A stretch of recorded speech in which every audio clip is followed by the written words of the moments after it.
en geopolítica nos dé sus puntos de vista. Bueno, Rosita, muchísimas gracias, muy amable. Un especial saludo para todas las personas que nos acompañan en esta tarde-noche de hoy, viernes 9 de septiembre de 2002, para un episodio más del Seminario Permanente de Geopolítica y Conflictividad que realiza la Fundación Excelencia, Liderazgo y Transformación.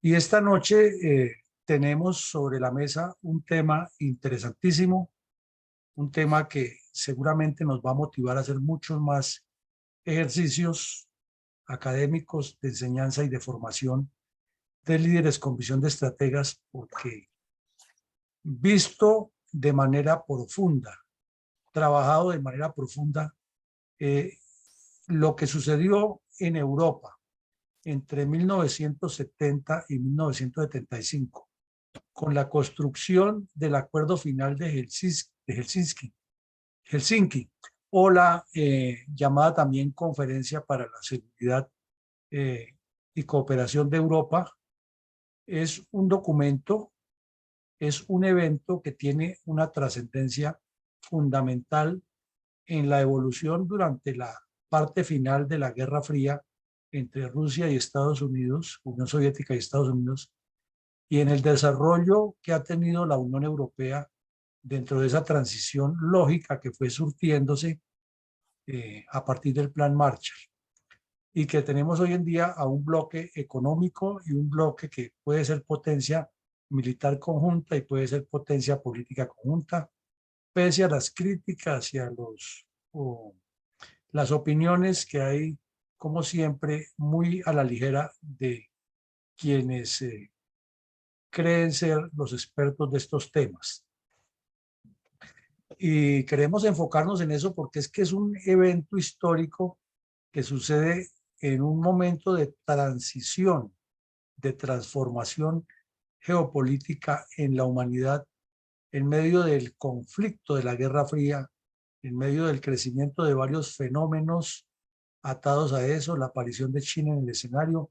Son múltiples los aspectos, y la sola descripción del preludio de este ejercicio sería para hacer un seminario por lo menos de una semana, para tomar actor por actor y analizar cómo fue influyendo. Pero llegamos aquí a lo esencial, que es mirar cómo en Europa 35 naciones en ese momento se ponen de acuerdo sobre unos puntos medulares que distensionan completamente un ambiente de Guerra Fría que estaba muy álgido, que ponen en sintonía a la Unión Soviética, que hizo parte del diálogo, que es lo interesante, y que ponen también en sintonía la nueva visión de la OTAN, la nueva visión de la Comunidad Económica Europea que existía en ese momento, la nueva visión de los panes, panarabismo, panislamismo, panamericanismo, paneuropeísmo, panafricanismo, etc. Y pone también en contexto una nueva visión de la relación de los países petroleros con el resto del mundo, habida cuenta que en el Medio Oriente se desarrollaban una serie de ejercicios geopolíticos interesantes. Entonces podríamos decir que todo el ejercicio geopolítico de la posguerra, después de la Segunda Guerra Mundial, se encuentra aquí muy bien decantado, y para tibios y troyanos, para críticos y críticos, finalmente lo que aportan son enseñanzas. ¿Y a qué queremos llegar con todo este preludio y cuál es el puerto de llegada del día de hoy? Que vamos a hacer un recorrido muy rápido. Vamos a pedirle a todos que nos subamos en un avión para mirar con unos lentes muy grandes hacia abajo ese recorrido, y que luego en el aterrizaje puntualicemos de todas esas enseñanzas, que son muchísimas. Es un fardo de enseñanzas lo que tenemos aquí. Una sola cada uno, tome la que considere y nos la explique en 3 minuticos, 2 minuticos, con mi coronel Alarcón de moderador. Quisiéramos darle el espacio más amplio a todos, pero sabemos de las limitaciones que tenemos, en especial y la demora. Entonces, vamos a entrar a trabajar en este aspecto, porque es que es muy, muy enriquecedor y muy como dicen los muchachos, muy chévere de analizar. Entonces miremos cuáles son los antecedentes, por qué ocurre eso. Terminada la Segunda Guerra Mundial, en Europa se hace el Plan Marshall.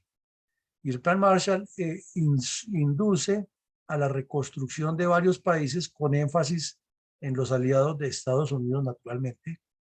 Pero hay una gran potencia que surge y resurge de las cenizas, que es Alemania, gracias a la visión de un gran estratega, de un hombre de una inteligencia superior a los demás, de un amor por su patria impresionante y de un concepto geopolítico muy claro, además de una sensibilidad humana impactante. Estoy hablando de Konrad Adenauer, que ya cruzaba el umbral de los 80 años cuando terminó la guerra, y el pueblo alemán, ante esa tragedia que estaba viviendo, le confió los destinos y él orientó a su país y se convirtió en un faro de luz para los demás países de Europa, al punto que 9 años después de terminar la guerra mundial, Alemania fue campeón mundial de fútbol profesional, como si no hubiera pasado nada después de semejante tragedia. Y ustedes dirán, ¿por qué se compara el fútbol con, con un desarrollo de un país? Es que Alemania lo reconstruyeron las mujeres, porque los hombres casi todos habían muerto, solo quedaban los señores de edad como como Adenauer y los niños que estaban creciendo. Y este señor se dedicó a formar una raza de niños igual de fuerte a la que ha querido Hitler, pero sin politizarla ni meterle ideas extremas, y quedaron campeones de fútbol en la Copa Mundial y se lanzaron como la potencia que hoy en día es Alemania, trabajando, trabajando y trabajando, no esperando que les dieran ni con el asistencialismo que caracteriza a los populistas.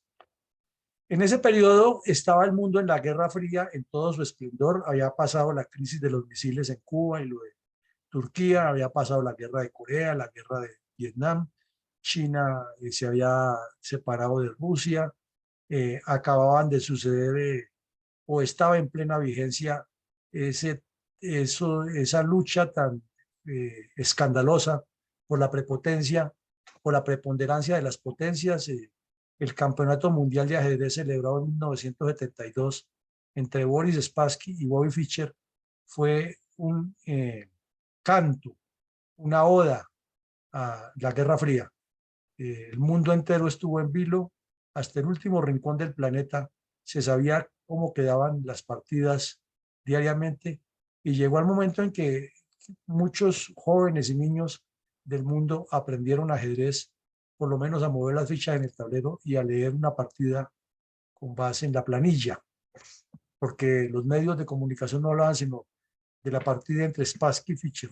Y los Juegos Olímpicos del 72 estuvieron marcados por una en Múnich, que también los hace Alemania 27 años después de haber quedado destruida.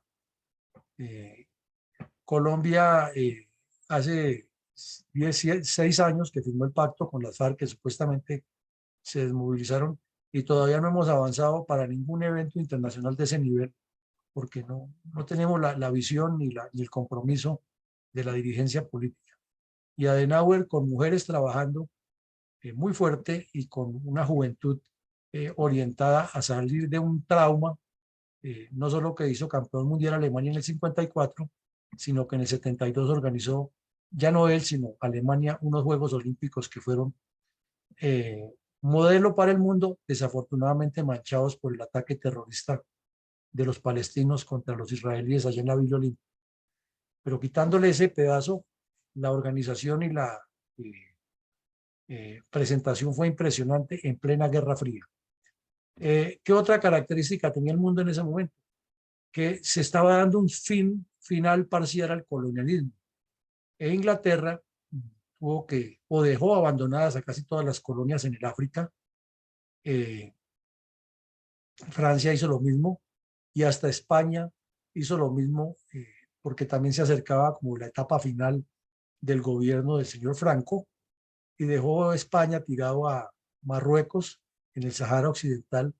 Y hoy tenemos a un país que está lleno de yihadistas que lo apoyan desde Marruecos, otros lo apoyan desde Argelia. Marruecos no le reconoce lógicamente estatus de país porque le está quitando su territorio, sobre todo en la parte rica donde hay metales y hay petróleo, que es un fenómeno interesante de entender el Marruecos occidental. Pero en general el colonialismo llegó a su fin en algunas partes. India había sido el ejemplo más grande de la lucha contra el colonialismo y Sudáfrica, y que luego se complementó con la lucha contra el apartheid del señor Mandela. Teníamos también a una Europa en plena reconstrucción, estaba asimilando toda la tecnología que llegaba de Estados Unidos, que era el que marcaba la pauta, y Europa iba evolucionando, pero iba creando su propia identidad. El general Charles de Gaulle encabezaba la política contraria a la política exterior de Estados Unidos y hasta el final de sus días mantuvo ese posicionamiento. Pero también ocurrieron unos eventos trascendentales en Europa que marcaron todo este esquema geopolítico y que le van dando la forma a lo que ocurre con el Pacto de Helsinki, con el Acuerdo de Helsinki, con la Conferencia de Helsinki. Y es que en el 68 en el mundo, y en particular en París, ocurre la famosa Revuelta de París, instigada en gran parte por los servicios secretos de la Unión Soviética para volver comunista a la juventud europea o por lo menos motivar más la inflexión del comunismo en Europa.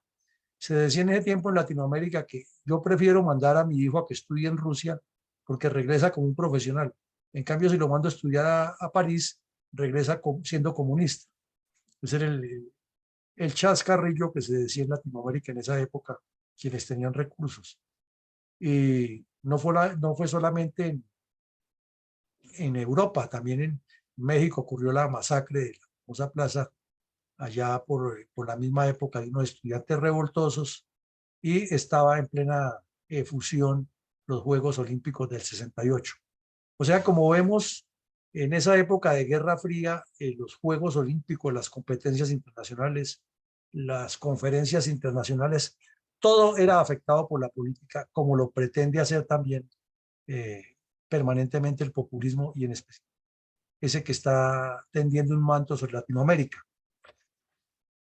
También había nacido en el año 66 el movimiento de los no alineados, que lo encabezaba la antigua Yugoslavia, la antigua Federación Yugoslava, en cabeza del mariscal Tito, y que los comunistas cubanos y otros habían aprovechado para meterse allá. El punto sencillo era que Tito había roto con la Unión Soviética y no se dejó imponerse subalterno de Moscú. Y entonces promovió una organización de los alineados a la que llegaron India y otros países para buscar un posicionamiento geopolítico en medio de esa tensión grande que había de Guerra Fría. Las guerras de Corea y Vietnam habían dejado ejemplos muy prácticos para Europa de no intervenir y ambas, infortunadamente o indirectamente o parcialmente, tuvieron que ver con el colonialismo europeo en esas regiones y en particular la de Corea con el colonialismo japonés de la famosa esfera de la coprosperidad de la Segunda Guerra Mundial.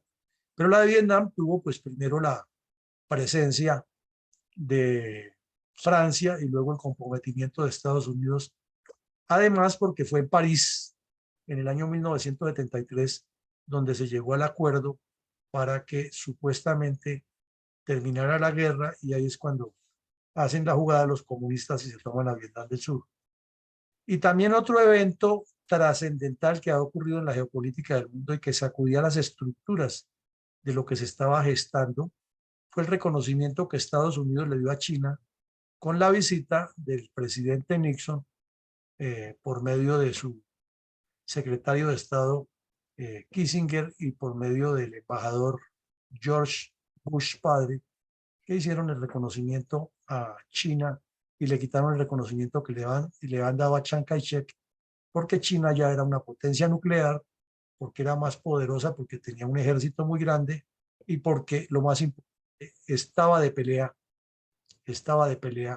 con la Unión Soviética y entonces había que evitar que esos dos se unieran y porque en ese momento Mao Zedong se acercaba al final de su vida y estaba terminando la revolución cultural para dejar esbozado el plan que al momento tiene a China en su posicionamiento en el mundo. Entonces, como vemos, todo esto nos da un mapa impresionante, un mapa que no es sencillo de digerir, un plato que no es sencillo de pasar así como con un vasito de agua. Es todo un complejo que son los problemas más sentidos del mundo. En Estados Unidos también había habido la rebelión de los afrodescendientes con Martin Luther King a la cabeza. Se presentó el problema de el Watergate con el señor Nixon. Habían asesinado al presidente Kennedy no hacía una década. De ese lustre que Estados Unidos había tenido con el crecimiento de los baby boom o los baby boomers, que fueron los que nacieron un montón de personas y se entró en esa etapa de facilismo de que el dinero sobraba y trajo todas las consecuencias de los hippies y de el rechazo a la intervención en Vietnam. Todo eso incidía en la política mundial y paralelamente Europa tenía que reconstruirse porque no habían pasado sino 2 décadas y media de esa tragedia, de ese holocausto que fue la Segunda Guerra Mundial. Entonces, todo esto para decirnos y para reflexionar aquí entre todos es cómo el mundo europeo o el submundo europeo o el continente europeo o la Unión Europea que se llama ahora o la Comunidad Europea, como le busquemos la comba al palo, se reconstruye y da un ejemplo de gobernanza, gobernabilidad, de respeto a los derechos humanos, de diálogo, de diplomacia y de estadistas. Porque es que se puede hacer diálogo cuando hay estadistas y cuando hay gente que tiene la cabeza llena de conocimientos y de visión práctica y de soluciones. Pero es imposible hacer diálogos con personas que su mentalidad es muy elemental y no llegue ni siquiera a lo básico para aportar, sino que opte por posiciones obcecadas o por terquedades y no abra la mente a las soluciones. Entonces, quizás de todo lo que hemos hablado aquí, esto es lo más enriquecedor. Es que en un cuadro tan complejo, porque lo que acabamos de ver es demasiado complejo, son los problemas del mundo en toda su extensión, afectando una reconstrucción que quieren hacer unos cuantos allá, pero hay varios detalles. Uno es tener un norte claro. Y Alemania, Francia y Gran Bretaña, que eran los que movían la maraca fuerte allí, parte Italia, pero Italia estaba afectada por presencia de brigadas rojas y de comunistas. Toda la descomposición que ha caracterizado a la bota italiana siempre después de que cayó el Imperio Romano estaba vigente. Y entonces eran las tres, Alemania, Francia e Inglaterra, sobre todo Alemania, Inglaterra, Francia, con sus dificultades, pero con más claridad, lograron impulsar un proyecto que tomó una fuerza aterradora. Entonces paramos aquí, tenemos una idea clara de cuál es el escenario geopolítico en que se llega allá. Ahora nos devolvemos un poco en el tiempo y avanzamos un poco en el tiempo en este recorrido espectacular, porque inciden también lo que ocurre en India, lo que ocurre con la aparición del Estado de Israel, lo que ocurre con el panarabismo, que es la época en que gobernantes como Gaddafi, como el de Egipto, Anwar el Sadat, o como el de Siria, el papá de Hafez al-Assad, promueven la unidad de los países árabes y cada uno quiere ser la cabeza y apoyan todo tipo de terrorismos islámicos que comienzan a volverse un problema más que impedía que esto funcionara, o por lo menos esa idea de llegar a Helsinki. Entonces decimos, dejamos ese escenario geopolítico allí y nos vamos a mirar otro escenario para ir armando el rompecabezas. Y es que actualmente existe una Unión Europea que tiene las siguientes características para que vean ustedes que si nosotros hablamos un solo idioma, que es el castellano, mal hablado, pero lo hablamos y no nos podemos poner de acuerdo. Imagínense ustedes un continente que sale de la guerra, donde hubo alianzas, intrigas, enfrentamientos, componendas, y que habla 24 idiomas oficiales, ¿no? Oficiales, o sea, el que se asume en cada uno de sus estados. Pero recordemos que en Europa hay muchas etnias y muchos pequeños que hablan muchos más idiomas, pero no lo relacionamos ahí. Ahora, tienen una cantidad de tratados que están aquí relacionados, que no nos vamos a poner a explicarlos, pero que indican que para hacer una gran construcción política, porque la Unión Europea es una construcción política, se requiere hacer tratados sobre programas, sobre objetivos, no sobre personas. Y esto sí que nos enseña como reflejo para lo que se quiere hacer en Colombia, es que aquí lo que vemos que el Tratado de París, el Tratado de Roma, el de Bruselas, el de Maastricht, el de Ámsterdam, el de Niza, el de Lisboa, todos apuntan es a construir un proceso, no a nombrar personas. Entonces, ustedes dirán, claro, porque era un concepto internacional de un bloque, sí, eso es cierto. Pero sí, alguno de los países o alguno de los representantes de estos países se hubiera dedicado a que yo soy el líder y que los demás tienen que seguirme, ahí se hubiera muerto eso y no hubiera avanzado con esa rapidez que lo hace en 58 años entre 1951 y 2009. Y hoy, pues la Unión Europea no es perfecta porque tiene unas debilidades que ya las hemos analizado, pero que nos demuestra que cuando hay construcción hecha por estadistas y por personas formadas dentro de una estructura lógica mental, se puede hacer mucho. Tiene 27 miembros actualmente, hay 7 candidatos oficiales y 3 candidatos potenciales. Y con la temática que hemos visto de la guerra en Ucrania, esto puede avanzar más. Pero ¿qué más se ve aquí? Que tiene un total de una superficie grande de 4 millones de kilómetros, 237.473 kilómetros cuadrados. ¿Qué significa eso? Que es más o menos 4 veces el territorio colombiano. Entonces, si nosotros tenemos el 25% de ese territorio y no tenemos sino un solo idioma, una sola lengua, y tenemos no sé cuántos partidos políticos, que sería como la comparación de lo que ocurre aquí, aunque no es la lógica, pero sería una especie de analogía, es que entre unos estados forman la Unión Europea durante todo este proceso. No estoy hablando del Pacto de Helsinki, ya el Pacto de Helsinki le vimos su condicionamiento geopolítico donde nace. Ahora estamos hablando de cómo nace la Unión Europea y crece, y después vamos a hacer el entronque de todo esto y nos quedan las ideas claras. Entonces quiere decir que allá hay mucha más madurez política. No digamos que es que nos llevan cultura, que hay madurez política. La guerra mundial los transformó, porque no todos los países tienen el mismo nivel de desarrollo sociopolítico, socioeconómico y cultural, pero encontraron un objetivo común que era la construcción de una gran nación que se llame la Comunidad Europea. Repetimos, todavía no está completa, pero es realmente asombroso que más o menos 70 años, 75 años, haya adquirido tanta dimensión un bloque de países tan heterogéneo y que tenga unos objetivos comunes ya bien marcados y que le acaba de demostrar por medio de la OTAN, que no todos son miembros de la OTAN, a Rusia que el juego es en serio y que no se puede meter con Europa, gracias sí a que esté Estados Unidos detrás, eso es cierto. Pero lo que queremos insistir y persistir hoy es que una construcción política se hace a partir de objetivos, metodológica, y que cada siguiente reunión y avance es sobre objetivos, no sobre personas, porque ahí es donde se mueren todos los proyectos políticos y geopolíticos.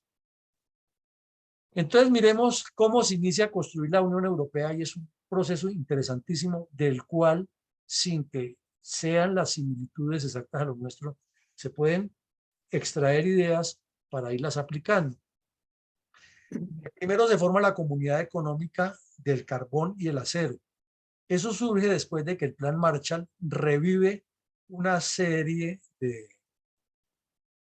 factores de desarrollo económico en Europa, entre otros la inversión en la industria. Estados Unidos era en ese momento la meca de la industria y estaba abasteciendo al mundo entero de licuadoras, máquinas de escribir, lavadoras, neveras, todo era de marcas americanas y estaba regando por el mundo producción y producción y producción. Entonces, le metió la mano fuertemente a la reindustrialización de Europa Y allá muy rápidamente ellos entendieron que tenían un potencial, una dupla potencial que era el acero y el carbón. Y en menos de 6 años, después de haberse odiado a muerte y haberse matado, logran en 1951 formalizar algo que han comenzado desde el 47, que se llamó la Comunidad Económica del Carbón y el Acero.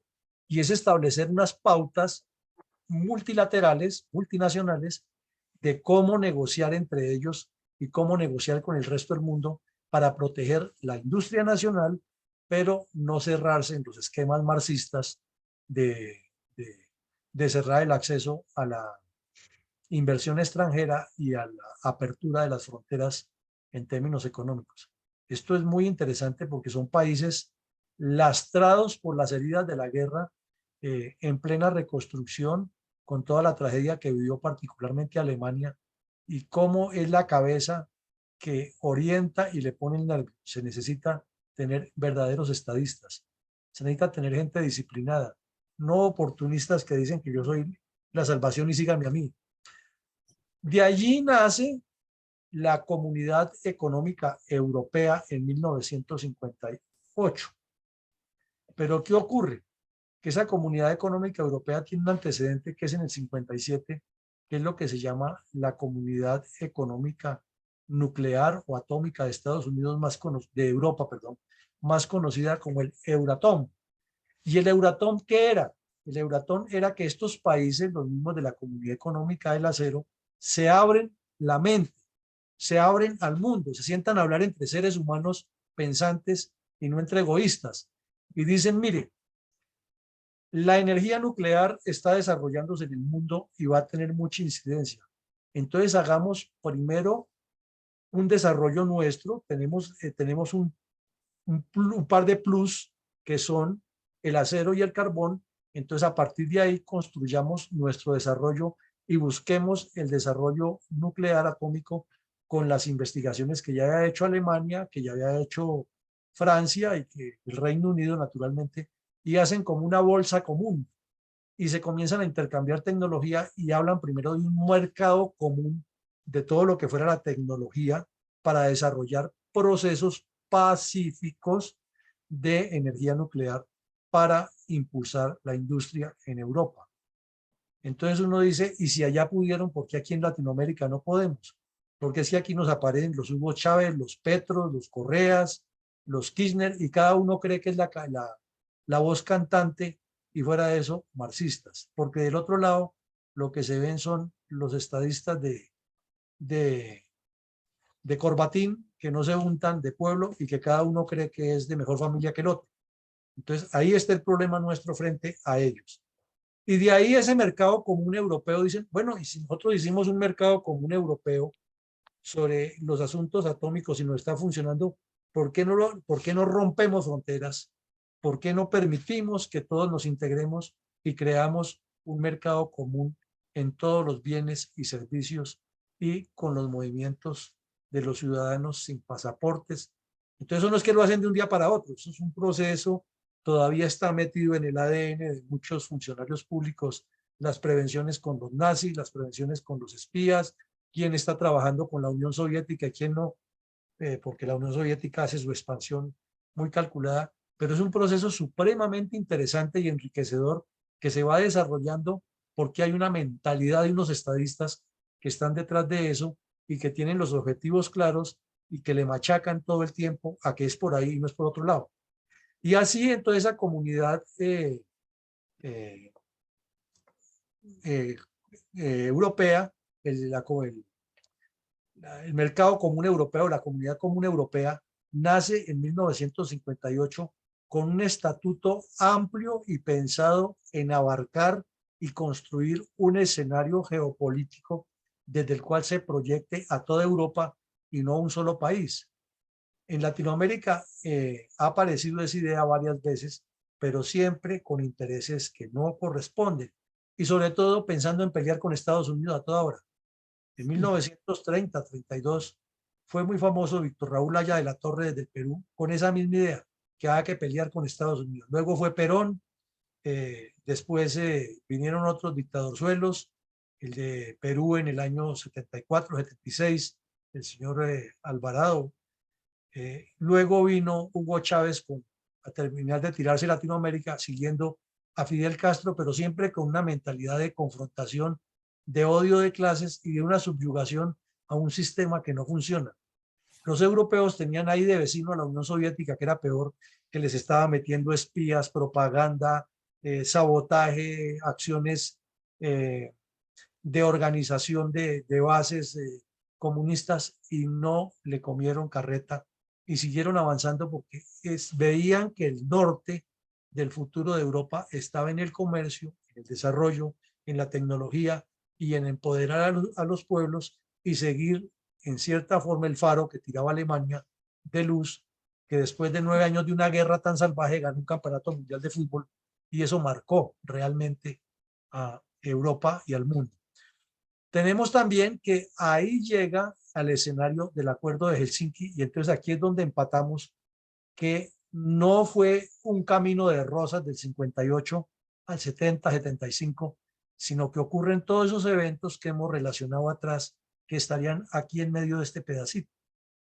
Pero Europa no se detiene a pesar de todas esas dificultades que la afectan, sino que tiene personas que están pensando en ir más allá, en tener una estrategia conjunta y en buscar la solución del diálogo, no para entregarle los países a los bandidos, sino del diálogo para buscar aperturas que resuelvan los problemas crónicos y cronológicos en Europa. Es una forma distinta de ver las cosas. Y así vemos que en el año de 1993 nace la Unión Europea como consecuencia de todo este proceso, como consecuencia de lo que ocurre en Helsinki, que ya lo vamos a ver, y entonces vamos armando un rompecabezas muy interesante. Ahora, ¿cuáles son los países firmantes de esa Unión Europea original? Pues ahí los vemos, ahí están, no nos vamos a poner a mencionarlos uno por uno. Repito, corrijo, no de la Unión Europea, sino del Pacto de Helsinki. Estos son los que firman el Pacto de Helsinki, y aquí resaltamos que está la Unión Soviética como un todo. Entonces, ¿qué ocurre? Que esto se firma en el 75, la Unión Soviética se ve obligada a regañadiente, el señor Brezhnev, que era el primer ministro soviético, tiene que aceptar las reglas de juego que le ponen todos, le hacen entender que por muy potencia que sea, al otro lado también hay una potencia grande, que es Estados Unidos, y que tiene de la mano a todas estas países, algunas democracias, otros reinados o monarquías, y que todos le están diciendo: aquí somos iguales y nos tratamos de Estado a Estado, y usted no viene a repetirnos la experiencia de la primavera de Praga, metiendo los tanques y asesinando a la gente, o viene a imponernos el comunismo a la brava, sino que esto se trata de una sinergia entre todos para buscarle soluciones conjuntas, y nadie puede meterse en un país. Bueno, ya vamos a ver el listado de mercado. Entonces es otro punto de enseñanza grandísimo, que es en una combinación de intereses y con unos objetivos muy claros, que se le pone el tate quieto a alguien. Y se podría decir otra enseñanza geopolítica de las tantas que da esto, que esa construcción que viene haciendo Europa, que termina en el 93 con la creación de la Unión Europea, y que tuvo un hito importante en el 75 con el, el acuerdo de Helsinki, le pone al mundo un ejemplo muy claro de cómo se negocia en diplomacia dentro de un concepto geopolítico, y no al estilo de la ex canciller María Emma Mejía, que dijo que ahora ya Nicaragua nos ha ganado el espacio, entonces que ahora tocaba pedirle permiso para pasar por ahí. Son dos conceptos, como ustedes los ven, muy distintos.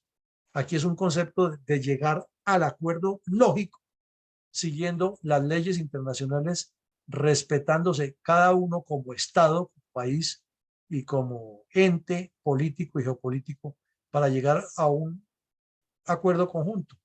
Entonces, a eso es que se propone que la política sea internamente entre los países igualmente. No es el argumento del que cree tener más saliva para harina, sino el argumento de la lógica que da la estructura orgánica y los objetivos sobre proyectos. Aquí vemos unas fotos que son, como siempre, fotos de un valor histórico impresionante. Aquí está el presidente de Estados Unidos, Gerald Ford, reunido con Leonid Brezhnev, el canciller ruso, el primer ministro ruso de la época. Aquí están pues los representantes de varios países y se ve como muy cerca están el representante de Alemania Federal, o sea, de la Alemania que mostró la parte que el mundo podía desarrollarse de otra manera, y el de la Alemania democrática que estaba bajo el control de los comunistas. Y aquí está el representante de Estados Unidos, y están en esa serie de debates que fueron muchos y que tuvieron prensa por todos los lados y cámaras y fotografías, reuniones muy tensas e intensas, pero siempre proactivas, apuntándole a objetivos claros. Y esto es otra enseñanza que nos queda para la política, es que en la política hay que sentarse a debatir siempre sobre objetivos, sobre proyectos, sobre propósitos, sobre planes estratégicos, no sentarse a debatir sobre intereses particulares, porque eso ya se vuelve politiquería, corrupción y demagogia. Y aquí pues una foto de las tantas, las declaraciones que iban dando en la medida que estos eventos avanzaban.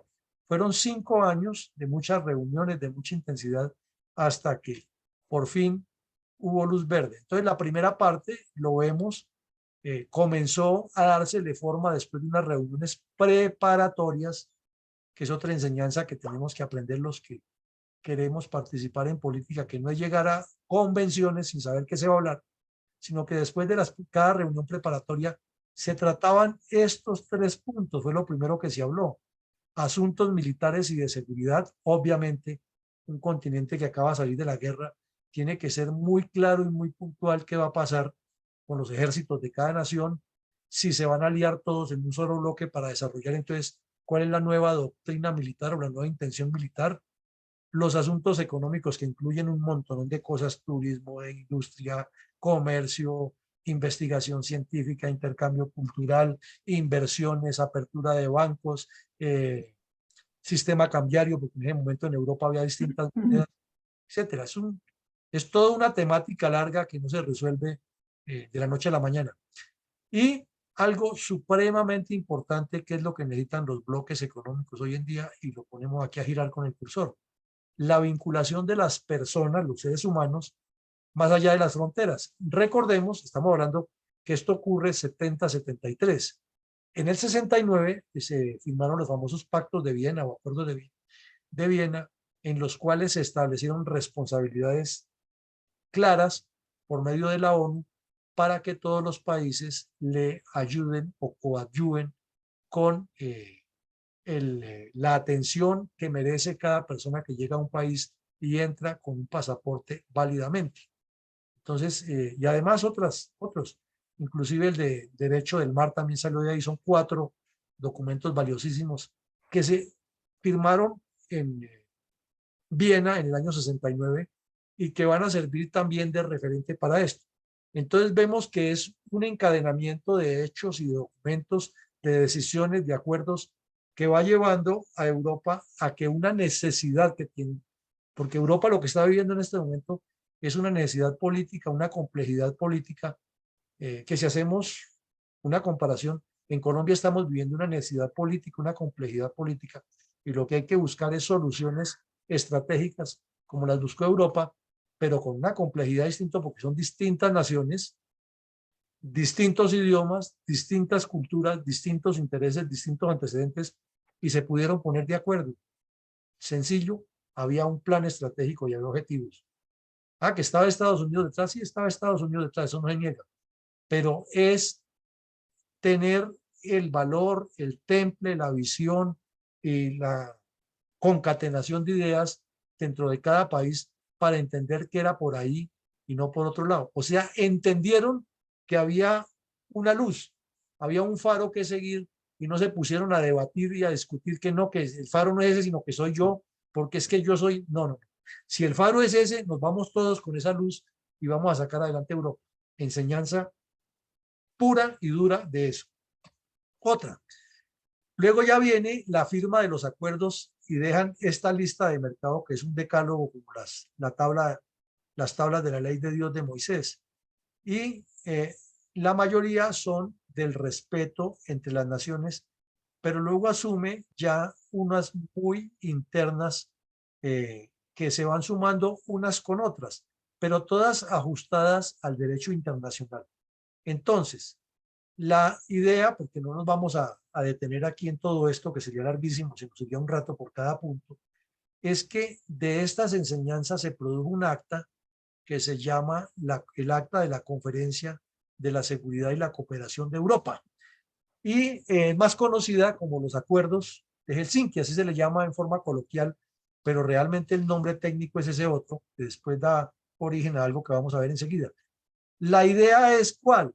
Que Colombia, después de haber superado este conflicto y de estar en lo que está, no es que vaya a caer en un socialismo eterno que nos va aquí a, a, a someter al atraso y a la miseria y a imitar a Cuba y a Venezuela, sino que hay que llegar sobre estos puntos que son ejes de partida, que son unos amarres muy fuertes, y buscarle cómo se le va acomodando para que Colombia sea el país que promueva todo esto en el continente.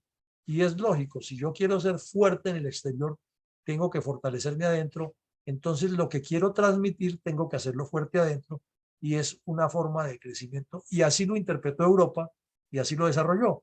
Entonces vemos en la titularidad de los títulos muy rápidamente aquí, qué es lo que deja un ejercicio, pero es muy interesante, es que primero se determinan exactamente los 10 puntos y luego hacen una descripción de los puntos que en un documento que no es muy largo, son 62 páginas para hacer de tanta trascendencia, pero es que va al grano.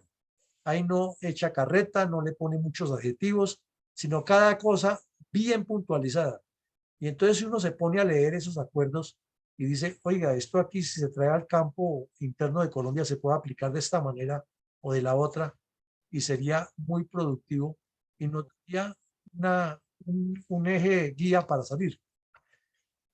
En 1995, eh, la Conferencia de la Seguridad para la Cooperación de Europa pasó a llamarse Organización para la Cooperación de Europa, y todavía tiene una gran garantía que dice aquí que va desde Vancouver hasta Vladivostok. Vancouver es en Canadá y Vladivostok es en Rusia, y le da la vuelta al planeta. ¿Por qué razón?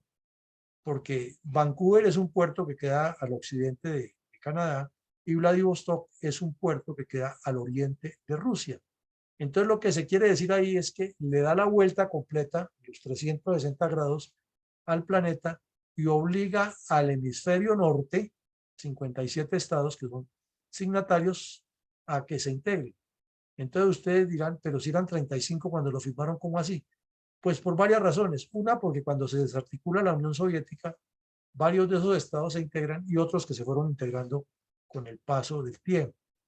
Entonces, esta organización pues ha tenido las dificultades ahora con la invasión de Rusia a Ucrania, pero existe, y por lo menos, no en la parte rusa, pero sí en la parte de Europa y de muchos de los países que se desmembraron de la antigua Unión Soviética, se ha mantenido y sigue trabajando con unos procesos. Ahora viene algo más interesante que nos marca la diferencia entre nuestra mentalidad demagógica y politiquera frente a esto. Es que volvemos aquí a algo y leemos la parte final. Sin valor jurídico vinculante, el decálogo de Helsinki constituye, no obstante, una base de compromisos políticos y de desarrollo científico y bla, bla, bla. Esto es lo más valioso, que se reúnen durante 5 años, delegaciones van, vienen y firman un acuerdo y dice, nadie de los que está aquí está obligado a cumplirlos, pero esta es la hoja de ruta, y resulta que todos salen y la siguen cumpliendo hasta el punto que la cumplen de tal manera en Europa Occidental, que es parte de las razones por las cuales se cae el muro de Berlín y por las cuales Europa surge y se forma como un estado, como un grupo de estados que cada vez es más poderoso, con dificultades porque tuvieron la salida de Inglaterra con el Brexit, y han tenido sus dificultades que las vimos aquí, las analizamos de algunos subbloques que se forman internamente, pero que a la hora de todo lo que ha pasado, siempre han estado sin que eso sea vinculante, ni que la Unión Europea todavía sea vinculante porque no tiene una constitución, sino es un concepto común, son objetivos comunes. Y vimos que cuando España tuvo crisis financiera, la Unión Europea le puso dinero, a Portugal le puso dinero, a Grecia le puso dinero, que cuando hubo lo de la pandemia, aquí analizamos ese caso, que lo vimos como un tema espectacular de negociación, cómo sacaron 750.000 millones de dólares, de euros, para invertir en todo un proceso y en un debate que duró un montón de horas y de tiempo, que hasta que eso quedó en pie y así se atendió la pandemia en Europa. Entonces, vemos que sin ser vinculante existe un compromiso, dijéramos, de caballeros, de gente decente, de gente comprometida a sacarlo. Que habrá tramposos, claro que los hay. Que habrá dificultades, las hay, porque en la actividad humana nunca nada es perfecto 100%, pero es una gran enseñanza de cómo sería que tendríamos que educar a nuestra dirigencia política. Pero infortunadamente esto en las universidades se enfoca desde el punto de vista de la teoría y del concepto de que esto pasó, pero eso es por allá muy lejos y eso es como una obligación que se ve, y aquí nos enfrascamos en el pacto de Río del señor Chávez, en el ALCA, y no vemos que el mundo marcha permanentemente a un ritmo diferente y que lo que ha ocurrido en otros escenarios nos está diciendo las fórmulas para salir del atraso, pero nosotros con la cabeza bien dura seguimos empeñados en cosas que no son. Entonces, sacamos unas conclusiones muy rápidas para que ustedes ya tengan la palabra, y es que ese tríptico, esa unión, diplomacia, gobernanza y economía, son la esencia de la geopolítica. La diplomacia tiene todo lo que tenga que ver con las relaciones exteriores sobre objetivos, no como la conciben los diplomáticos colombianos, de ir un pequeño reycito a que tenga ya una cohorte que lo atiende muy bien, un grupo que lo atiende y lo tiene como el non plus ultra, y que hablar con él, eso es una cosa muy imposible para los colombianos que están en el exterior o que van a hacer sus gestiones comerciales o culturales. Que la gobernanza es todo el buen manejo de lo que esté pasando dentro del país, y que la economía debe ser siempre enfocada en dos aspectos. El consumo interno para mover muchos recursos y llevar al exterior para traer dólares y tecnología. No solamente dólares, tecnología para estar siempre en el punto. Y eso lo está haciendo Europa, y sobre esos pilares, como ustedes ven, montaron todo ese ejercicio del Pacto de Helsinki, que posteriormente revirtió en la Unión Europea, y que hoy en día esos 10 puntos del Pacto de Helsinki, si ustedes los analizan, están como la base de los objetivos de la ONU. Es un concepto filosófico, es que es de criterio, es de creación, y eso es lo que deben tener los partidos políticos antes de tener candidatos. Deben tener es toda una filosofía, un credo, una narrativa, un discurso, unos principios básicos sobre los cuales gravitan y unas ideas sobre las cuales se difunden las cosas. Deben tener, bueno, salen los objetivos de la ONU, ya lo dijimos, no me detengo ahí. De igual manera, es un proceso, el que ocurre entre el 70 y el 75, que asimila favorablemente todos esos eventos geopolíticos que pueden causar muchas divergencias, pero que mantiene a la gente concentrada en lo que es. Sí, es cierto, aquí tuvimos el campeonato entre Boris Spassky y este otro señor, el ruso, el americano Bobby Fischer, en Reykjavik, y que los Juegos Olímpicos fueron muy atizados por las dos potencias en Múnich, pero no nos salgamos del foco. Lo nuestro es que tenemos que llegar a una construcción de Europa, así estemos más cercanos de Moscú o de Washington, pero pensemos primero en Europa. ¿No será que eso es lo que nos falta a nosotros? Pensemos primero en Colombia y en Latinoamérica, y no tanto en que esos eventos nos marquen las agendas, y que aparezca tanto populista y tanto hablador a enredarnos el paseo, para pensarlo, ¿no? Otro es que fue un evento que llevó a gente muy brillante, desde luego eran diplomáticos de carrera y personas con formación en lo que le corresponde a un país y a un bloque de países, pero que estaban dispuestos era a abrir la mente para buscar soluciones estratégicas y no problemas a las soluciones. Es un evento histórico en que maneja con mucho talante y mucho talento la diversidad de criterios, de culturas, de idiomas, de intereses, y pone a todos a que mantengan sus intereses que quieran, pero vamos a hacer los colectivos y algo más interesante que es lo que acabamos de ver. El interés que la cosa queda, no es vinculante, pero usted verá si no se vincula porque es que este es el derrotero que hay que seguir. De pensar, ¿no?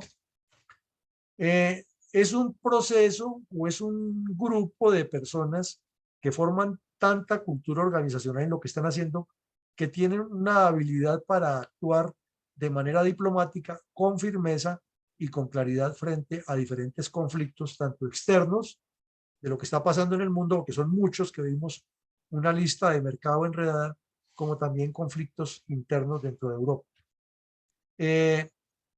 Y también identifica los riesgos que tienen los países si no se constituyen en bloques. Y eso es elemental. Si mi vecino o mi contradictor o mi contraparte, mi antípoda, está organizándose en bloques para hacerme el daño, como ocurría con la Unión Soviética, pues más estúpido yo si me quedo dividido y cada uno por un lado, a sabiendas de que me puede venir y destruir. Si lo pasamos a la política interna de un país, es el mismo principio y la misma regla. Caso concreto de Colombia. El señor Petro hizo bloque hasta con el diablo. Se unió con lo peor de lo peor para hacerle daño a Colombia.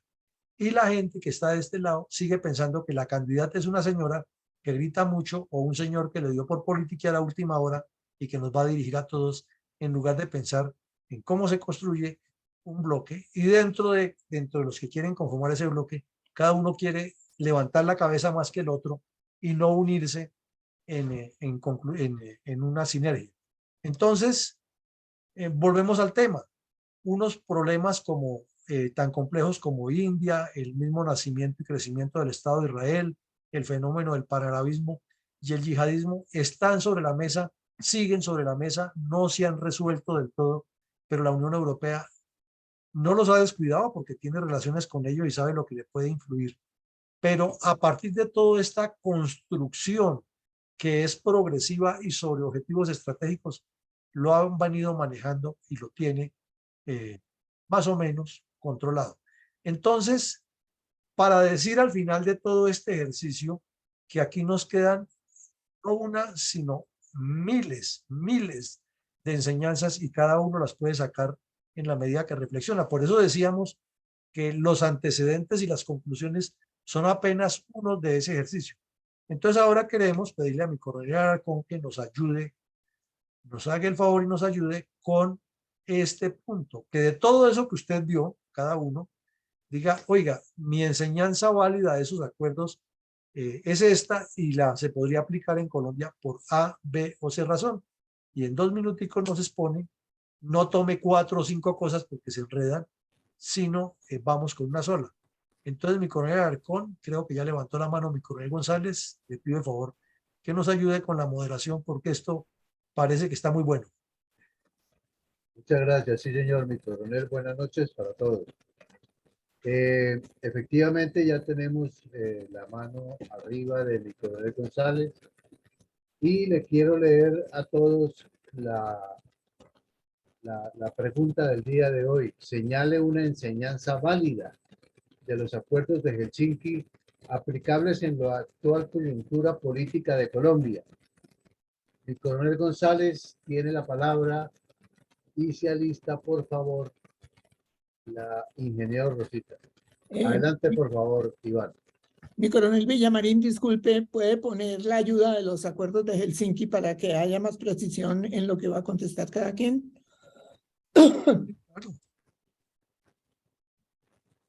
Mi coronel González, adelante, por favor. Gracias, mi coronel. una enseñanza real y práctica para Colombia en 180 segundos. Sin valor jurídico vinculante y sin embargo unieron a dos Alemanias, una comunista y otra capitalista, como el agua y el aceite, ideas opuestas. Aunque han tenido deserción, más no disidencia, que es otra cosa. Como la británica, la economía no se ha derrumbado. Una gigantesca alianza aeronáutica, que es una demostración de poderío industrial, la que fabrica los grandes aviones y muy modernos aerobús. El apoyo mutuo, una cantidad de miles de millones de euros para enfrentar la pandemia. Tienen unos convenios de seguridad, la OTAN, una moneda y pasaporte únicos, que es facilitación. Pesos y medidas diferentes, como las pulgadas y los pies británicos, pero que se han logrado entender con los metros y los centímetros decimales. Eso es estandarización. Y sin embargo, los aviones no les salen torcidos porque las alas las fabrican en Inglaterra y la estructura en Francia. Pero aquí en Colombia, entonces, para la enseñanza práctica, queremos es partir un departamento, cuando la solución es al contrario, no crear microdepartamentos con microburocracias para más costos y de un departamento con un gobernador sacar 3 departamentos con 3 gobernadores. Así es la lección. Muchas gracias, mi coronel. Y 3 asambleas, mi coronel. Y todo el 3, sí. Y los diputados. Bueno, me tocó el turno. Tiene la palabra, Dijo que yo. tiene la palabra la ingeniera Rosita, por favor. Yo Y no soy se alista- asistente ocasional, soy parte del equipo de trabajo, pero me encanta participar. Yo me voy por Adelante, por favor. la número 2, abstención de recurrir a la amenaza o al uso de la fuerza. Y eso es lo que está haciendo realmente el comunismo en Latinoamérica, amenazando y amenazando. Aquí, si no aprueban la reforma tributaria, salen a quemar las ciudades y así sucesivamente.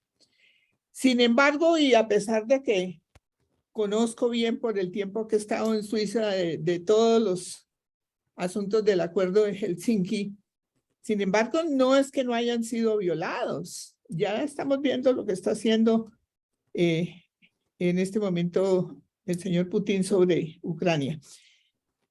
Yo tenía o tengo pues una preocupación, y es la OTAN fue lo primero que apareció después de la Segunda Guerra como unión de los países vencedores. Rápidamente se lo digo, no lo voy a decir muy largo, mi coronel.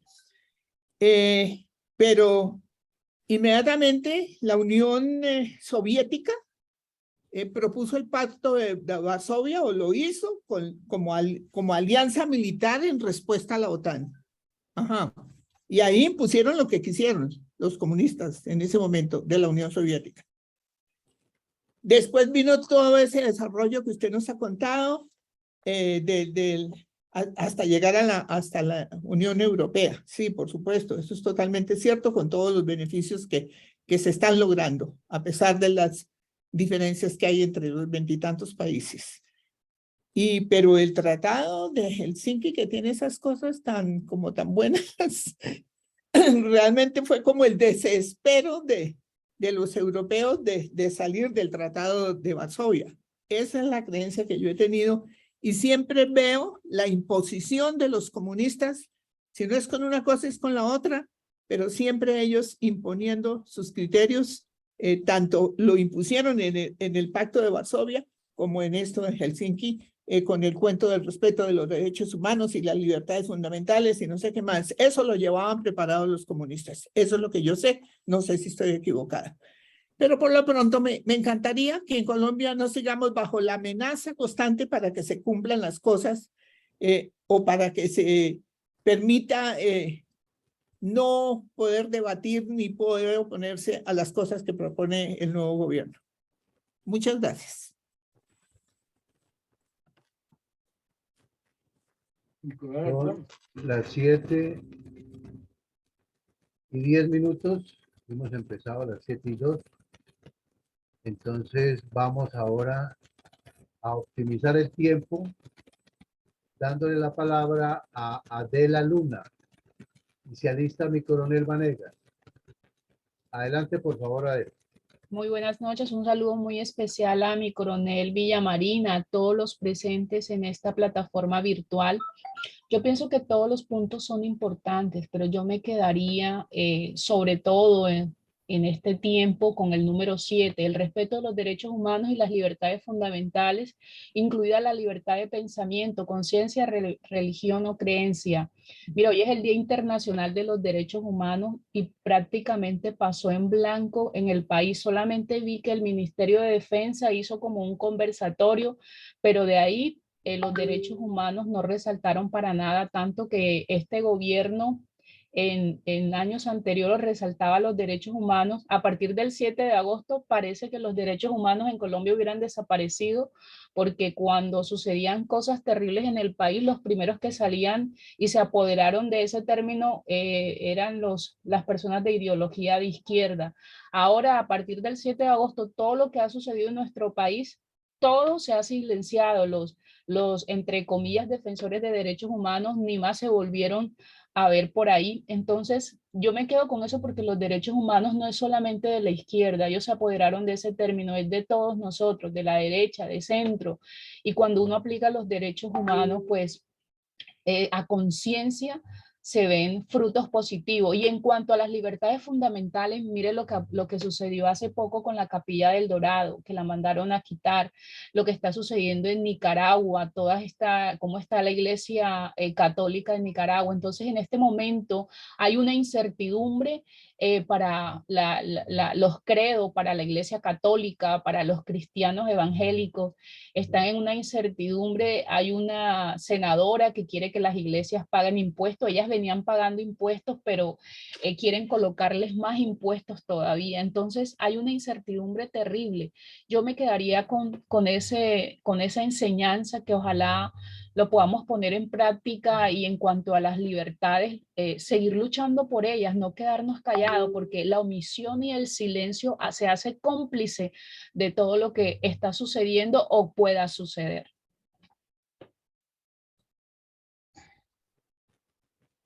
Bueno, muchas gracias, Adela. Mi coronel, le ruego el favor de colocarme la pregunta en la pantalla para poder ambientar a los que quedan faltando aquí por intervenir. Tiene mi coronel Vanegas sus 3 minutos. Adela ha terminado en 7:13 y mi coronel señale una enseñanza válida de los acuerdos de Helsinki aplicables en la actual coyuntura política de Colombia. Son las 7:13 pasados. Adelante, por favor, mi coronel. De nuevo. Gracias, mi coronel. Buenas noches. Buenas noches a la sala. Sin duda que para mí, yo diría que la inversión de valores como enseñanza respecto a la pregunta como tal, vemos como la participante anterior hablaba algo de los derechos humanos y es muy claro, esa inversión de valores se está viendo acomodada a los intereses del actual gobierno. No se habla ya de muchas cosas no son pecado, no son mal vistas, por el contrario, es el juego de la política dinámica como tal. Actualmente se permite todo, las mangualas vuelven a estar servidas a la orden del día. Creo que es más que enseñanza, entender cómo debemos de ser precavidos y de entender en qué juego podemos caer actualmente, precisamente ante esta coyuntura política de sinsabores constantes, de inconsistencias y de incoherencias. Es importante que tengamos claro eso y estratégicamente ir analizando cada jugada que está haciendo este gobierno, acomodándose poco a poco buscando una permanencia aún más allá de los 4 años. Muchas gracias. Muchas gracias, mi coronel. 7:14 minutos. Tiene la palabra Alfredo Gruber en sus 3 minutos para que señale una enseñanza válida de los acuerdos de Helsinki aplicables en la actual coyuntura política de Colombia. Adelante, por favor, ingeniero Alfredo. Son las 7:15 minutos. Muy buenas noches, un saludo a todos. A mí realmente me llama la atención la integridad territorial de los estados y la inviolabilidad de las fronteras. En nuestros países, yo me atrevo a decir que en nuestros países, sobre todo, pues estamos hablando de Colombia y Venezuela, pues incluido. Estamos invadidos por fuerzas externas irregulares, grupos mexicanos, clanes que operan de la manera más ilegal, ilícita y libremente aquí en el territorio nacional. Pensar en que en la Unión Europea puede existir una liberalidad tan extrema como la que tenemos nosotros, pues es impensable.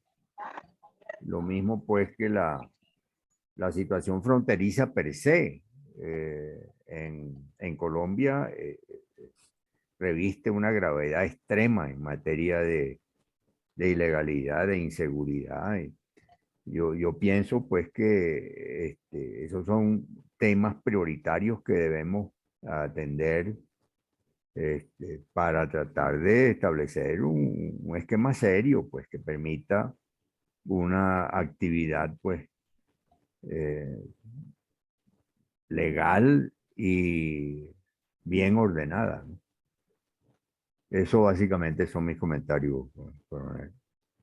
Gracias, ingeniero, por la optimización del tiempo. 7:17 minutos. Tiene la palabra el arquitecto Osmar Martínez y se alista, por favor, Javier Flores.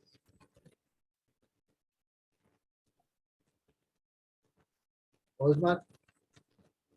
Me luce que es más importante poner la ayuda de los acuerdos de Helsinki, más que la pregunta, porque la pregunta ya se sabe, que es cuál de esos acuerdos es aplicable a la coyuntura política de Colombia. Arquitecto, por favor, adelante. Javier Flores. Entonces seguimos. Buenas noches, cordial saludo para todos. Bueno, no tengo mucho conocimiento sobre estos acuerdos, a pesar de que están escritos y mi coronel los pasó, pero me parece muy importante lo que tiene el punto número 7, que es el respeto de los derechos humanos y las libertades fundamentales, porque eso radica en una buena práctica en la política nacional. ¿Por qué razón? Porque si las personas a las cuales nosotros elegimos como gobernantes inician por el respeto entre ellos mismos en la promulgación y divulgación de las leyes que vayan a favor, obviamente, de todo el pueblo colombiano, pues se ve y se nota que va a haber, o que puede haber, o que hay respeto por los derechos humanos. Y los derechos humanos concierne muchísimos factores en los que están relacionados la vida sociopolítica, la vida psicosocial, las costumbres, los métodos, las religiones, ¿sí? Porque se trata de respetar. Pero, ¿qué sucede hoy en día con las personas a las cuales se eligen y que forman parte del gobierno? No importa si fue hace 8 días o si fue hace una década o 2 décadas. Se les olvida para qué fueron elegidos. Entonces, esta promulgación debe ser muy coherente, pienso yo, con las actuaciones de ellos relacionadas con la forma de ejercer la política, la administración del recurso humano, la administración de los procesos operativos del país, porque son esas personas las que tienen el poder para controlar, dirigir y administrar el recurso económico que el pueblo colombiano paga. Los impuestos son sagrados y si estas personas los manejan bien, va a haber respeto por los derechos, porque se va a ver que va a surgir y que hay una gran influencia y que hay una aceptación de que la política interna está siendo bien manejada en base a una administración honesta de un pecunio que se está generando a nivel nacional. Entonces, si se empieza por estos derechos humanos, que son las responsabilidades y las obligaciones que cada persona tiene. Recuerde que mis derechos o mis obligaciones van hasta donde empiezan los de ustedes. De ahí en adelante yo tengo que aprender a respetar lo que es mío, a generar valores, a ser una persona propositiva, pero eso va encaminado con los gobernantes. Es un pensamiento mío, es un pensamiento abierto. Muchas gracias. Muchas gracias. Muchas gracias. Tiene la palabra. Ha levantado la mano el usuario de Zoom. Tiene la palabra 3 minuticos, son las 7:21 minutos. Adelante, por favor. Buenas noches. Oh. Adelante, que- por favor. ¿Mi coronel me escucha? Dice, Sí, señor, adelante, por favor. pues con estos acuerdos, y esto es una teoría, un documento que los estados debemos estar pendientes de ella y verificarlos y que sea el cumplimiento. Son unos escritos, ojalá que como diríamos en mármol, pero ¿cuál mármol? Si esto, algunas naciones, algunos estados no le prestan atención a nada de lo que estamos y tienen intromisiones, tienen violaciones de derechos humanos, todo cosas contrarias a lo que está en este acuerdo. Entonces, en teoría la encontramos muy bien, pero en la realidad a veces los estados no cumplen y no nos aferramos a lo que está escrito o lo que se quiso, que la intención, la buena intención con la que se escribió este documento. Muchas gracias. Muchas gracias. Tiene la palabra mi coronel Pachón y se alista mi coronel Moreno. Don Eugenio, buenas noches y a toda la sala. Muchas gracias allá al señor coronel Villamarín por esa claridad que tiene del mundo globalizado. Yo considero de que en este mundo ninguno tiene capacidad suficiente para solucionar los diversos problemas y necesidades de una comunidad. Por lo tanto, se requiere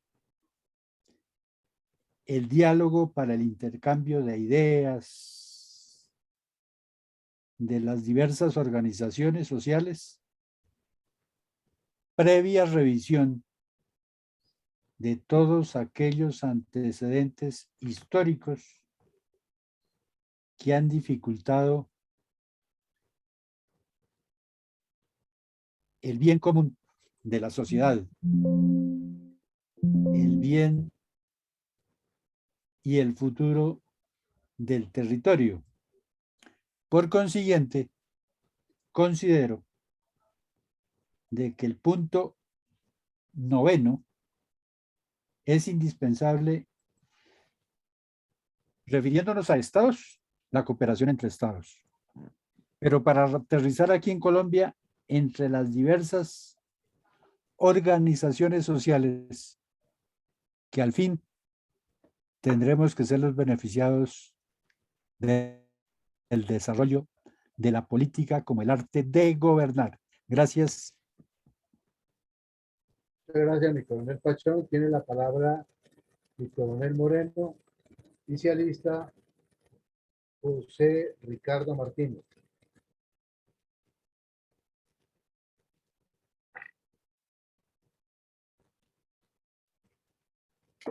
José Ricardo, mi coronel Moreno. ¿Ninguno? Muchas gracias, sí, señor. Buenas noches. Bueno, Carambas, pues todas estas síntesis, precisamente el número de 10 decálogos que se han venido usando, es como un modelo, una semejanza a lo que se quiere hacer por nuestros políticos criollos, tratando de igualar o de asimilar esos grandes acuerdos internacionales que han habido, como en el caso que estamos o que se están analizando, y es temas que se resumen en puntos específicos. Me llama la atención el caso de los derechos humanos, que es como el más allegado al punto sentimental de las personas, y se han valido de esos precisamente para violar todos los otros derechos. Lamentablemente, pues se está perfeccionando, estamos aprendiendo y estamos experimentando teorías y principios universales que han tenido gran validez, pero que en nuestro medio, como bien lo dijo el coronel Villamarín, se ven opacados y casi se puede decir anulados por intereses personales, que es lo que nos lleva al fracaso de los grandes acuerdos, y se someten más bien a intereses personales que es lo que afectan y perjudican y no dejan progresar las grandes comunidades. Muchas gracias. muchas gracias, arquitecto. Estamos a 7:26 minutos. Tiene la palabra Javier Pareja. Javier Pareja. Entonces, mi mayor Mendoza, por favor, adelante. Gracias, coronel Alarcón. El factor más importante o más desequilibrante en Colombia y vecinos es la intromisión del comunismo a través de Cuba. Debemos luchar por no tener más cubanos y similares en Colombia, no al Pacto de Sao Paulo. El daño está en curso. Aún es tiempo de salvar la nación, la libertad y la democracia. Eso depende de todos nosotros. Gracias. Muchas gracias. 7:27 minutos de la noche. Señala una enseñanza válida de los acuerdos de Helsinki, aplicables en la actual coyuntura política de Colombia. Tiene la palabra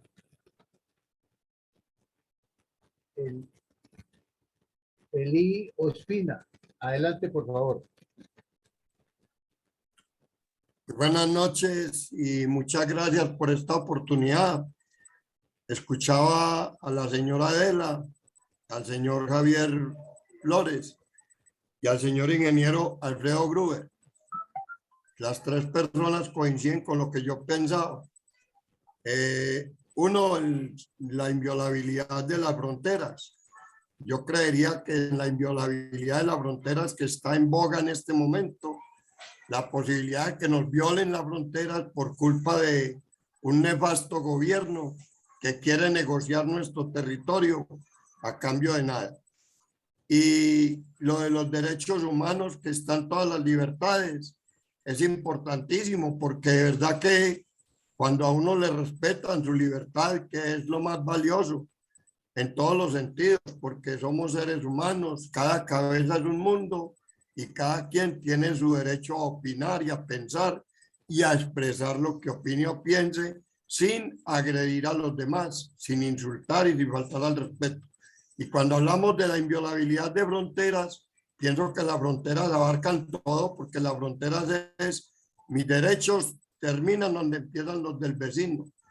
Estoy muy contento porque estoy aprendiendo mucho, escuchando tantas personalidades tan responsables que están haciendo unos argumentos que no los he visto en otros lados, incluyendo a todos, pero mis respetos para el señor coronel Luis Alberto Villamarín, que en buena hora está abanderándose de algo tan sentido y tan necesitado. Para todos, una feliz noche. Gracias por escucharme. Y yo soy neófito en todo esto, pero aquí estaré pendiente cada que tenga la oportunidad y me llegue el link de enlace para acceder. Una feliz noche. Estoy en Bello, Antioquia, y soy Eli de Jesús Ospina Mejía, sargento segundo en uso de buen retiro de nuestro glorioso Ejército Nacional, amando siempre a nuestra patria Colombia. Muchas gracias. Eli, por favor, déjanos los datos ahí en el chat para enviarte las invitaciones. Con mucho gusto, mi coronel, ya mismo. Muchas gracias. Tiene la palabra Ramiro. Y se alista, por favor, quien se identifica como SAE, S-A-E. Adelante, por favor, Ramiro. Buenas noches para todos. Buenas noches. Yo me centro en el punto cuarto de la integridad territorial de los estados y lo traigo aquí a nuestro país, a Colombia. Yo pienso que primero tenemos que tener una integridad territorial interna para ser fuertes. Ejemplo, deberíamos de tener aquí un sistema interinstitucional geográfico ambiental y no dividir el medio ambiente por regiones con corporaciones autónomas regionales por departamentos. Dos, pienso que no hay que enfatizar mucho en las regionalizaciones políticas administrativas. Culturalmente tenemos 5 regiones bien definidas, pero creo que esto no hay que llevarlo a la división de regiones. Respetando la cultura, debemos de ser un solo país. Debemos distinguir entre en el ejemplo, Antioquia federal y una Antioquia autonómica que maneje los recursos. Estamos balcanizándonos, pensando en que cada departamento o cada región que sea más fuerte que la otra se debe de separar. Otro ejemplo, los senadores no deben de ser regionales, sino de la República. En teoría son de la República, pero en la práctica todos pelean por sus regiones, todos luchan por sus regiones con justas razones. Con razón, el doctor Octavio Arimendi Posada hacía una pregunta: ¿es posible una confederación latinoamericana?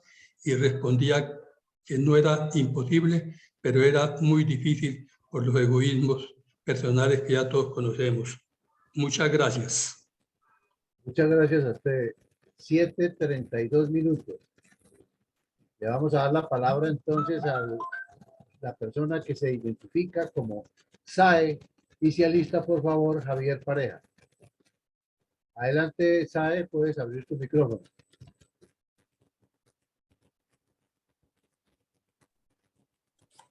Muy buenas noches, mi nombre es Santiago Arboleda, sargento primero de Ejército. Pues entré tarde, pero importante todos los 10 principios fundamentales para mantener la soberanía y la democracia. Muchas gracias. Muchas gracias. Tiene la palabra entonces Javier Pareja. Buenas noches, mi coronel Eugenio. Buenas noches para todos los panelistas. Soy Javier Pareja, oficial en uso de buen retiro de la Policía Nacional. Llegué a este conversatorio a través de un chat y porque me ha llamado la atención los planteamientos que frecuentemente hace mi coronel Luis Alberto. Y llego acá porque de verdad de que en este momento de desasosiego, de incertidumbre, de nervios que tenemos en Colombia por la situación política que está sucediendo, escucho y veo muchísimos comentarios respecto a qué debemos hacer, no debemos hacer, cómo lo debemos hacer. En fin, de verdad que no veo un norte claro de qué es lo que debemos hacer. Y encuentro en los postulados y en las apreciaciones de mi coronel Luis Alberto mucha sensatez, muy centrado y más o menos a mi juicio puede ser un guía y un norte para dónde es que vamos. de tal manera que estoy vivamente interesado en participar de estos conversatorios que atañen a los intereses políticos de nuestro país, y no solamente intereses políticos, sino intereses de la sociedad colombiana que de alguna manera potencialmente vemos pueden verse afectados. De tal manera que gracias por permitirnos compartir estos espacios, y si me lo permiten, proporcionándome o invitándome a ser parte de esos conversatorios, en la medida de mis posibilidades lo haré con mucho cariño y de verdad que con mucha voluntad y mucho entusiasmo. Muchas gracias a ustedes que han permitido estos espacios de reflexión. 7:36 minutos. Javier, con mucho gusto, por favor, déjenos sus datos en el chat. Lo mismo que esta razón es para mi primero Santiago. Déjenos sus datos y con mucho gusto les enviaremos las invitaciones cuando estas salgan todos los días. En la mañana, 7:30 de la mañana, y en la noche a las 6 de la tarde. Voy a hacer la búsqueda de lo que nos han dejado en el Face. Efectivamente, aquí tenemos a Henry Ramírez, quien dice lo siguiente: buenas noches para todos. Si bien es cierto que las características y motivaciones para los acuerdos de Helsinki son muy diferentes a los nuestros, considero que la mayor lección de dichos acuerdos fue haberse concientizado de la necesidad de fijarse unos objetivos comunes para lograr un bienestar general de los ciudadanos europeos y trabajar continuadamente en ello, respetando las leyes y soberanía de cada estado. En Facebook también tenemos un saludo especial de mi general Vázquez y coronel Villamarín, de acuerdo con las necesidades que tenemos ahorita. Por aquí tengo a Patricia Cifuentes, no sé si quiere, aunque sea, darnos un saludo. Buenas noches, y vea, pues yo estoy muy preocupada porque los derechos humanos nos los quieren violar todos. La izquierda siempre extorsionaba y manejaba los derechos humanos, y ahora que están en el poder se están haciendo los locos. Me preocupa mucho de que nos vayan a obligar a tener la cédula digital.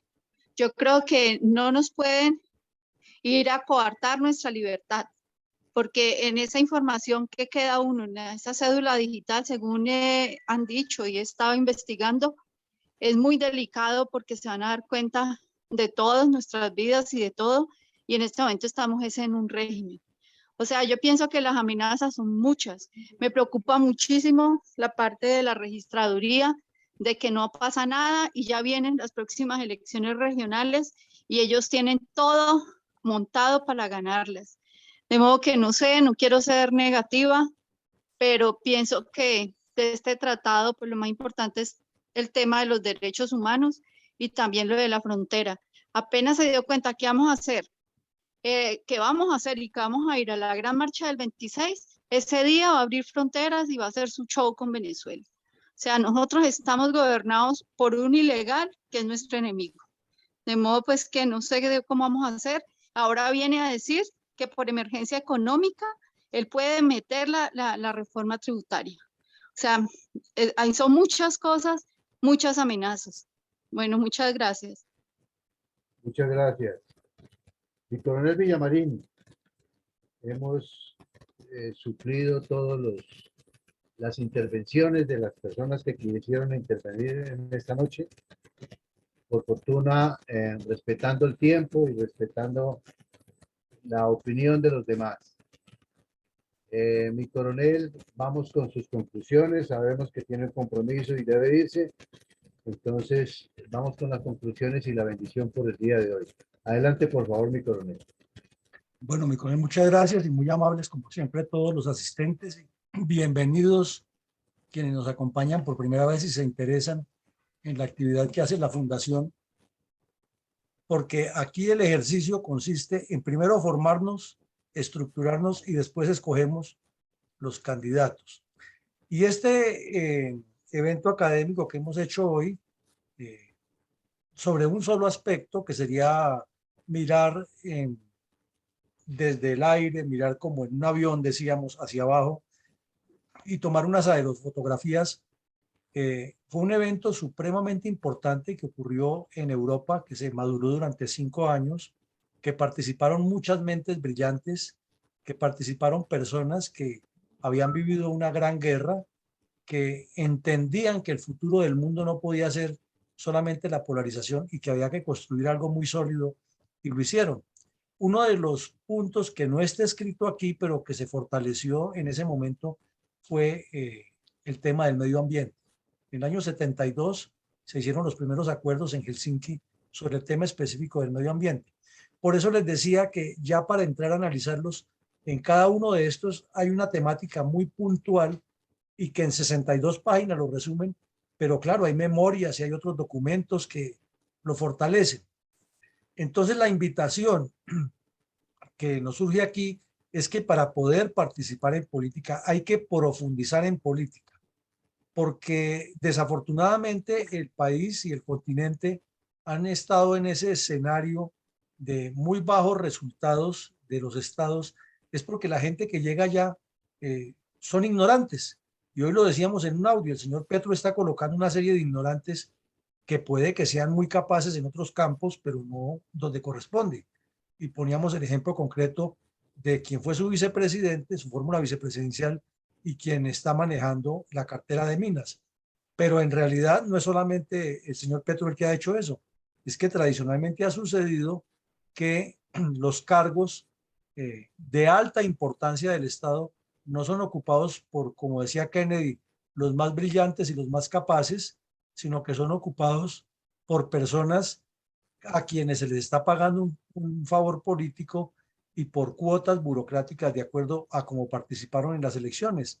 Y entonces por eso tuvimos una canciller como la señora Holguín, que estuvo 8 años hasta que aseguró la pensión, no porque tuviera la capacidad para ser canciller, sino porque era la amiga del presidente Santos y había que cumplirle con que ella le ayudó en su campaña y en su campaña presidencial y en su campaña para el Nobel de Paz, y había que tenerle en la Cancillería. El presidente Uribe también cometió unos errores gravísimos en la Cancillería, colocando de canciller a un señor que acababa de salir de un secuestro y luego a un personaje que ha sido embajador en la Argentina, que no lo conocía nadie y se desapareció del mundo diplomático. Igual Samper cuando puso a este señor periodista García Peña. Entonces, en la Cancillería ha habido muchas fallas, muchísimas, porque una de esas es que la familia Holguín, o la logia, porque no es ni siquiera una familia, es la logia Holguín, Mayarino, Mosquera, Umaña, de Brigard, que tienen una rosca con la cual han manejado la historia de nuestras relaciones internacionales, han estado muy alejados de los intereses de Colombia, pero muy cercanos a sus intereses personales y de familias. Y eso hace que tengamos una pobreza estructural en todos estos campos, porque como ustedes ven, una agenda de estas multilateral para construir todo un elemento fundamental de, como decía mi coronel mi coronel Saldaña ahora, un constructo latinoamericano, pues se necesitan cabezas pensantes y gente preparada, pero colocando politiqueros en la Cancillería no vamos a hacer nada. Y en este momento que nos traen a una comunista uruguaya, porque es amiga de Pepe Mujica y amiga de Petro, a que maneje estos aspectos internacionales de la Cancillería, pues estamos lejos del asunto. Y un señor que toda su vida se ha dedicado a legitimar terroristas y bandidos desde sus cargos que ha ocupado, todos pelechando del Estado, porque ha sido más o menos un ente parasitario viviendo del Estado, el señor Leiva Durán. Ahora ya en su senectud y en el final de su otoño, le dio por ser canciller y por legitimar nuevamente bandidos y no trabajar en estos aspectos, que es lo que necesita un país para salir adelante. Entonces, la escasez, la sequía que hay de políticos que sean estadistas es grande, y la fundación lo que invita es a eso, a que participemos de estos eventos pero a que aprovechemos todo el tiempo posible y todos los recursos posibles en multiplicar esto. Y no nos sobra repetirles la invitación de siempre. Entren, por favor, a la página fundel.com y escojan artículos, escojan videos, escojan audios y envíenselos a sus contactos y díganle, en lugar de estar enviando refritos de que la ministra dijo, que el ministro dijo, que es que ya nos van a quitar la cabeza, que no sé qué, formemos una cultura alrededor de unos criterios políticos, que esa página tiene mucha información y todos los días le estamos nutriendo, todos los días.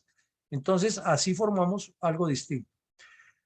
El ejercicio de hoy nos deja también otra enseñanza importante y es que hay que mirar a las experiencias de otros escenarios para traer lo bueno que se puede aplicar, adaptarlo y generar desarrollo.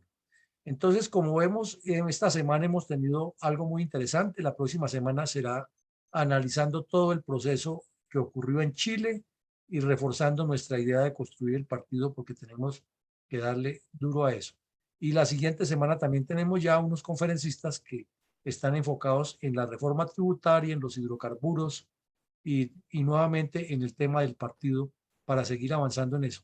Pero invitados a que nos ayuden a moverlo más rápido los seminarios y a actuar, porque ya mañana se cumplen 5 semanas de que este señor está desgobernando y no se ve nada de este lado distinto a reacciones emotivas y a sátiras y a mensajes a veces poco profundos en nuestras redes y no a estructurar pensamiento y organizarnos.